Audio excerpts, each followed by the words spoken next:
வருக வருகவே வருக வருகவே வருக வருக யாதவ தலைவா வாழ்க வாழ்க நீங்கள் எந்நாடும் வருக வருக யாதவ தலைவா வாழ்க வாழ்க நீங்கள் எந்நாடும் நீங்கள் வாழ்ந்தால் தான் நீங்கள் வாழ்வு செழிக்கும் வாழ்க்கை மலரும் நீங்கள் வாழ்ந்தால் தான் நீங்கள் வாழ்வு செழிக்கும் வாழ்க்கை மலரும்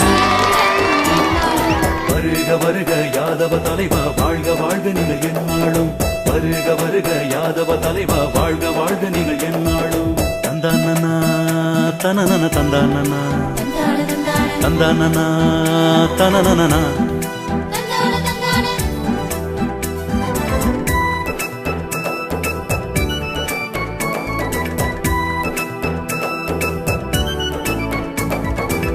தனியிட ஒதுக்கீடு பெற்று தரவே நீங்கள் வருகவே நீங்கள் வருகவே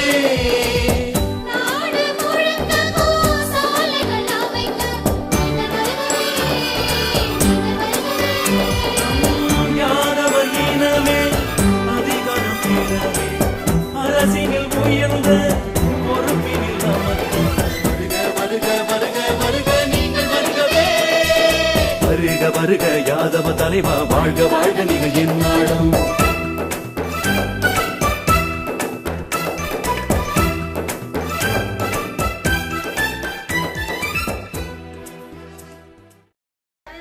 பாருங்கம்மா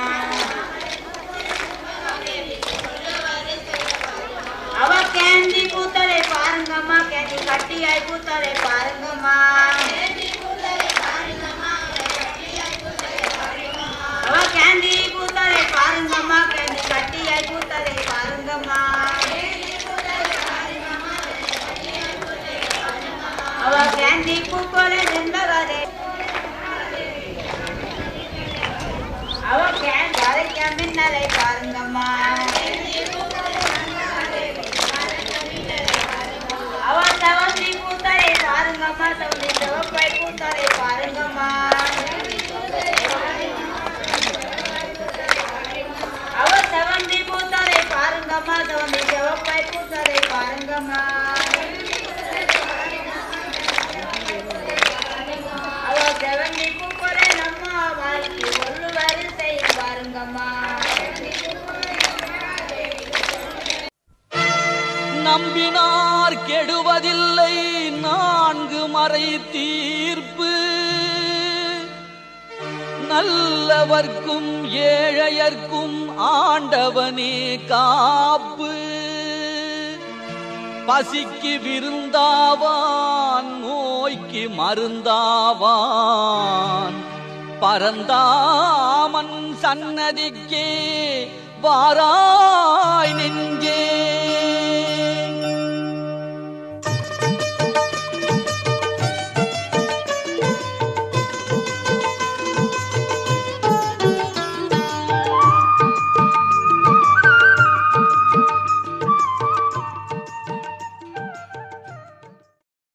அன்பிற்கினிய தச்சநல்லூர் சார்ந்த அன்பு சொந்தங்களே, ஆயர்குல போராளிகளே, வீராங்கனைகளே, அனைவருக்கும் என் நெஞ்சார்ந்த வணக்கங்கள். அன்புக்கினிய சொந்தங்களே,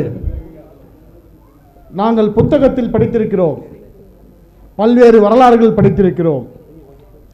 புரட்சிகள் ஏற்படுவது திருமண மண்டங்கள், கோயில்கள், சாதாரணமாக மிகப்பெரிய புரட்சிகள் எல்லாம் கோயிலே தான் ஏற்படும். அதனால்தான் கடந்த 2 மாதங்களாக ஜூலை தொட்டு நம்முடைய மாவீரன் அழகுமுத்துக்கோனுக்கு இங்கே குரு பூஜை செய்துவிட்டு உடனடியாக தமிழகம் முழுவதும் கிருஷ்ண ஜெயந்தி விழாவை ஆரம்பித்து கிருஷ்ண ஜெயந்தி விழாவை முன்னிட்டு அனைத்து யாதவ கிராமங்களுக்கும் சென்று நம் சொந்தங்களை சந்தித்து, அன்புக்குரிய சொந்தங்களே, இந்த நேரம்தான் சரியான நேரம். இந்த நேரத்தை நழுவ விட்டோம் என்றால் மீண்டும் 65 ஆண்டு காலம் நமது உரிமைகள் இழக்க வேண்டியிருக்கும். அது என்ன 65 ஆண்டு காலம்?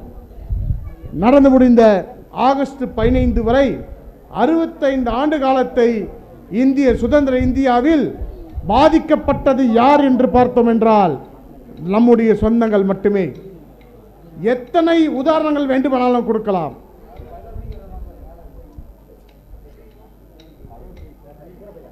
நம்முடைய தமிழகத்தை பொறுத்தவரை 234 சட்டமன்ற உறுப்பினர்கள்.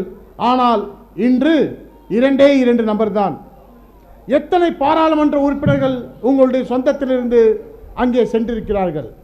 எத்தனை அதிகாரமிக்க பதவிகள் நம்முடைய சொந்தத்திற்கு கடந்த 65 ஆண்டுகளாக ஆளுகின்ற இயக்கங்கள் நமக்கு கொடுத்திருக்கின்றன. அது திராவிட முன்னேற்ற கழகமாக இருக்கட்டும் அல்லது அனைத்து இந்திய அண்ணா திராவிட முன்னேற்ற கழகமாக இருக்கட்டும். திராவிட முன்னேற்ற கழகம் 1949 ஆரம்பித்தார்கள். இன்றைய தினம் 2012. எத்தனை அதிகார மையமிக்க மாவட்ட செயலாளர்களை திமுக உருவாக்கி இருக்கிறது நம்முடைய யாதவ சொந்தங்களுக்கு. எத்தனை மாவட்ட செயலாளர்களை 1972 ஆரம்பித்த அந்த அண்ணா திராவிட முன்னேற்ற கழக இயக்கம் இன்று வரை ஆரம்பித்து கொடுத்திருக்கிறார்கள் என்றால் 1-2 மாவட்ட செயலாளர்கள் தான். ஆனால் நம்முடைய செல்வாக்கு தமிழகத்தில் எங்கு சென்றாலும் நம்முடைய சொந்தங்கள். திருத்தணியில் ஆரம்பித்து கன்னியாகுமரி வரை அனைத்து கிராமங்களிலும் நம்முடைய சொந்தங்கள் பரவி இருக்கிறோம்.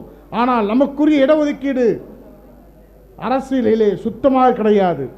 அதிகார மையமிக்க பதவிகள் IAS IPS, எத்தனை IAS IPS அதிகாரிகள் நம்முடைய இனத்திலிருந்து உருவாக்கி இருக்கிறார்கள்? அன்புக்குரிய சகோதரிகளை சிந்தித்து பாருங்கள். காரணம் படிப்பறிவு இல்லாத கூட்டமா இது? அல்லது எதற்குமே லாய்க்கின்ற கூட்டமா இது? ஆடு மந்தை கூட்டமா இது? நன்றாக யோசித்து பாருங்கள். நம்முடைய இன மாணவர்கள் வாங்குவதை போல எந்த இனத்தை சார்ந்தவர்களும் வாங்குவதில்லை. ஆனால் நம் இனத்தை சார்ந்த நம்முடைய மாணவ மாணவிகளுக்கு அங்கே சீட்டுக்கள் மறுக்கப்படுகின்றன. இந்த முறை நான் பழைய வரலாறெல்லாம் பேசவில்லை. இந்த நடந்து முடிந்த கவுன்சிலிங்கில் 650 சீட்டுக்கள் மருத்துவம் படிப்பதற்கு பிற்படுத்தப்பட்ட பிரிவில் இருக்கின்ற மக்களுக்கு. ஆனால் எத்தனை சீட்டுக்கள் நம் சொந்தங்களுக்கு கிடைத்திருக்கிறது? கணக்கெடுத்து பார்த்தோம். 7 சீட்டுக்கள். 650 சீட்டுக்கள் ஒதுக்கப்படுகின்றன பிற்படுத்தப்பட்ட பிரிவிற்கு. அதில் 7 சீட்டுக்கள் தான் நம்முடைய சொந்தங்களுக்கு என்றால் நம்முடைய மாணவ மாணவிகள் சரியாக படிக்கவில்லையா? அந்த பட்டியலும் வைத்திருக்கிறோம். மிகப்பெரிய சோகக்கதை. 194.5 எடுத்த மாணவர்கள் 62 மாணவர்களுக்கு அந்த வாய்ப்பு கிடைக்கவில்லை. காரணம் சரியான அதிகார பகிர்வு இல்லை, சரியான இடஒதுக்கீடு இல்லை. கடந்த முறை இப்போது ஆண்டு கொண்டிருக்கின்ற அதிமுகவிடம் நாங்கள் என்ன கேட்டோம்? இந்த இனத்தை உடனடியாக மிகவும் பிற்படுத்தப்பட்ட பிரிவில் இணைக்க வேண்டும் என்று கோரினோம். மறுத்தார்கள். தனியாக போட்டியிட்டோம். எதற்கு போட்டியிட்டோம்? சட்டமன்ற உறுப்பினராக வலம் வர முடியுமா? யாதவ மகாசபை தனித்து நின்று போட்டியிட்டால் எந்த சட்டசபை தொகுதியாவது பிடிக்க முடியுமா? முடியாது. மீன் போட்டியிட்டோம். எங்கள் வாக்கின் பலத்தை திராவிட இயக்கங்கள் தெரியப்படுத்துவதற்காக. திராவிட இயக்க தலைவர்கள் என்ன நினைத்துக் கொண்டிருக்கிறார்கள்? யாதவர்கள் ஒரு சில லட்சம் தான் இருக்கிறார்கள் என்று கதை சொல்லிக் கொண்டிருக்கிறார்கள் எங்களிடம். அதை நிரூபிக்க வேண்டும் என்றால் அனைத்து யாதவர்களும் ஒருமுகப்படுத்தப்பட வேண்டும். நீங்கள் அதிமுகவில் இருக்கலாம். அதிமுக உங்கள் குடும்பம் என்று நீங்கள் பெருமைப்பட்டுக் கொள்ளலாம். திமுகவில் இருக்கலாம். என்னுடைய தாத்தா காலத்திலிருந்து என்னுடைய குடும்பம் திமுக குடும்பம் என்று நீங்கள் பெருமைப்பட்டுக் கொள்ளலாம். ஆனால் திராவிட இயக்க தலைவர்கள் இருவருமே யாதவர்களை புறக்கணித்துக் கொண்டிருக்கிறார்கள். சாதாரண ஒரு கேள்வி. விசைப்படகு இலவசமாக கொடுக்க வேண்டும் என்றால் யாருக்கு கொடுக்கலாம்? நீங்களே கூறுங்கள். படகு இலவசமாக கொடுக்க வேண்டும் என்றால் யாருக்கு கொடுக்கலாம்? எந்த இனத்திற்கு கொடுக்கலாம்? ஆடு மாடுகள் இலவசமாக கொடுக்க வேண்டும் என்றால் நீங்கள் கூறிக்கொண்டிருக்கிறீர்கள். ஆனால் வாக்குகளை மட்டும் நீங்கள் தேர்தல் நேரத்தில் ஜாதியை மறந்து வாக்களித்து விடுகிறீர்கள். ஜாதிய கூட்டங்களுக்கு வருகிறீர்கள். இளைஞர்கள் ஆர்ப்பரித்து மேலத்தாளத்தோடு வரவேற்கிறார்கள். ஆனால் தேர்தல் காலத்தில் மட்டும் அண்ணா திராவிட முன்னேற்ற கழகம் திமுக என்று பிரிந்து விடுகிறீர்கள். இங்கே இருக்கின்ற 48,000 வாக்குகளை பிரித்தெடுத்து திருநெல்வேலி தொகுதியிலே எங்கள் வாக்கின் பலம் 48,000 என்று காண்பதற்காக எத்தனை யாதவர்கள் வாக்களித்தார்கள்? 7,200 வாக்காளர்கள் மட்டுமே வாக்களித்தார்கள். அப்படி என்றால் அரசு கூறுகிறது 7,200 பேர் தானே வாக்களித்தார்கள், இவ்வளவுதானே உங்களுடைய செல்வாக்கு என்று கூறுகிறார்கள். ஆக இதுதான் கணக்கெடுப்பு. ஜாதிய வாரியாக கணக்கெடுப்பு எடுக்க சொல்லுகிறோம். அரசு மறுக்கிறது, அரசு ஏமாற்றுகிறது. அப்படி என்றால் நம்முடைய இனம் எப்படி நடந்து கொள்ள வேண்டும்?